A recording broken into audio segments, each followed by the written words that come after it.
রাজধানীতে বাসাবাড়ির broadband internet সেবা ধারাবাহিকভাবে চালু হচ্ছে। এর মধ্যে গুলশান, বনানী, বাড়িধারা, সেনানিবাস সহ কিছু এলাকায় সুবিধা মিলছে। ইন্ডিপেন্ডেন্ট টেলিভিশনকে বিষয়টি নিশ্চিত করেছেন আইএসপিএবির সভাপতি ইমদাদুল হক।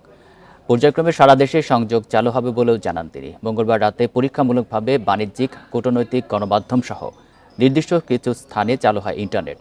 তবে এখনই সামাজিক যোগাযোগ মাধ্যম ব্যবহারের সুবিধা মিলছে না। এছাড়া মোবাইল ইন্টারনেট চালুর বিষয়ে এখনও কোনো সিদ্ধান্ত হয়নি বলে জানিয়েছে আইএসপিএবি। এখন জন্ম সনদ দিয়ে খোলো বিকাশ স্টুডেন্ট অ্যাকাউন্ট। নিজের বিকাশ নিজে কর। এ নিয়ে আরও জানাতে বার্তাকক্ষ থেকে যোগ দিয়েছেন সহকর্মী ইকরামুল কবির। ইকরাম, আইএসপিএবির সভাপতি ইমদাদুল হক যেটি জানিয়েছেন পর্যায়ক্রমে সারা দেশে চালু হবে, কিন্তু সেটি কতদিন মধ্যে হতে পারে, কি খবর রয়েছে আপনার কাছে? জি, কিছুক্ষণ আগেই তার সঙ্গে আমরা কথা বলেছি এবং আজকে দুপুরে বিটিআরসিতে একটি মিটিং ছিল।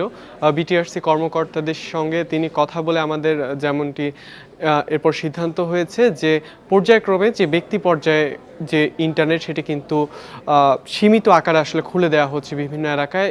কিছুক্ষণ আগে প্রতিবেদনে যেমনটি বলা হচ্ছিল, বনানী, গুলশান এরকম কিছু এলাকা, সেনানিবাস, এই এলাকাগুলোতে পর্যায়ক্রমে ব্যক্তি পর্যায়ে কিন্তু আসলে ইন্টারনেট সেবা সীমিত আকারে মিলছে, অর্থাৎ যে স্পিড যেটি সেটা কিন্তু আগের মতো নেই।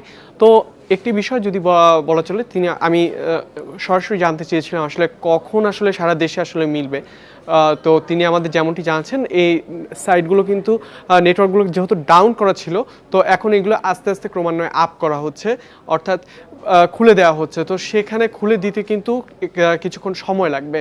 আপনি জানেন যে গতকাল রাত 8টার দিকে কিন্তু বাণিজ্যিক এলাকা, অর্থনৈতিক এলাকা, এরপর কূটনৈতিক পাড়া এবং মিডিয়া সংশ্লিষ্ট যে সকল এলাকা রয়েছে সেই এলাকাগুলোকে অগ্রাধিকার দিয়ে কিন্তু গতকাল পরীক্ষামূলকভাবে কিন্তু এই ব্রডব্যান্ড ইন্টারনেট সেবা 5 দিন পর, অর্থাৎ সেই গত বৃহস্পতিবার রাতে আমরা সারা দেশ থেকে কিন্তু এই ব্রডব্যান্ড ইন্টারনেট সম্পূর্ণ বিচ্ছিন্ন হতে দেখেছি। এরপর সেই 5 দিন পর ইন্টারনেট ফিরে আসে এবং রাজধানীর বিভিন্ন এলাকায় কিন্তু ইন্টারনেট মিলে প্রাথমিকভাবে কিছুক্ষণ মিললেও কিন্তু সেই সাইটগুলোকে আবার ডাউন করে দেওয়া হয়। আমি যেমনটি বলছিলাম, বাণিজ্যিক এলাকা এবং অর্থনৈতিক এবং কূটনৈতিক এবং মিডিয়া পাড়াগুলোকে অগ্রাধিকার দিয়ে অন্যান্য ব্যক্তি পর্যায়ে অফ করে দেওয়া হয়েছিল। সেগুলো আবার ক্রমান্বয়ে আজকে দুপুরের পর থেকে খোলা হচ্ছে এবং আশা করা হচ্ছে যে আস্তে আস্তে সেটি হয়তো আজকে রাতের মধ্যে বলা যায় যে দেশের একটি বড় অংশে হয়তোবা এই ইন্টারনেট সেবা মিলতে পারে।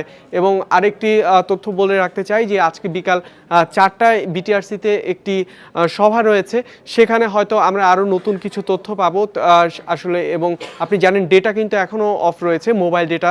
তো মোবাইল ইন্টারনেট গ্রাহক যারা রয়েছেন সেটির সংখ্যাটা কিন্তু অনেক বড়।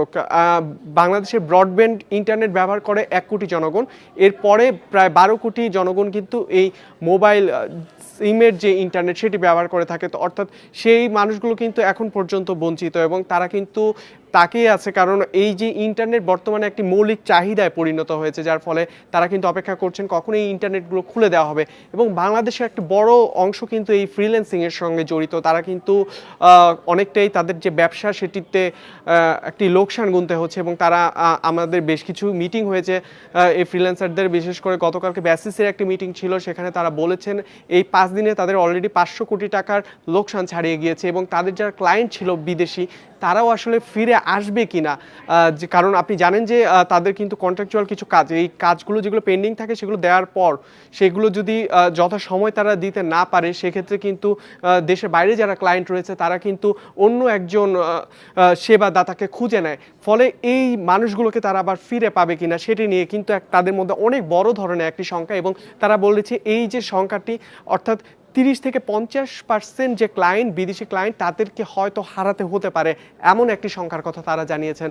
তো এই সব কিছু মিলে সাধারণ মানুষ এবং ব্যবসায়িক পর্যায়ে সব কিছু মিলে তারা কিন্তু একটি বড় রকমের একটি অপেক্ষায় রয়েছেন কখন আসলে পরিপূর্ণভাবে এবং সম্পূর্ণ গতিতে এই ইন্টারনেট সারা দেশব্যাপী সেবা মিলবে। তো এখানে একটি আইন শৃঙ্খলা ইকরাম, ধন্যবাদ আপনাকে। বার্তাকক্ষ থেকে জানাচ্ছেন সহকর্মী ইকরামুল কবির।